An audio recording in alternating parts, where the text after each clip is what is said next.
मग तरी सुद्धा तुम्ही आडमाळच्या लोकांना का हो म्हणाला? बरं, या पुढं ध्यानात ठेव. हं? आता तुम्ही गोदावरीला भेटा, आम्ही काळूबाईच्या भेटीला जाऊ.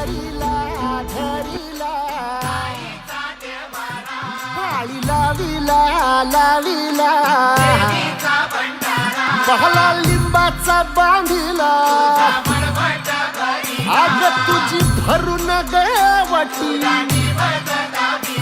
आई गोंधळ मांडीला ये ग तुझा घरा डोई धरीला धरीला आईचा देवारा.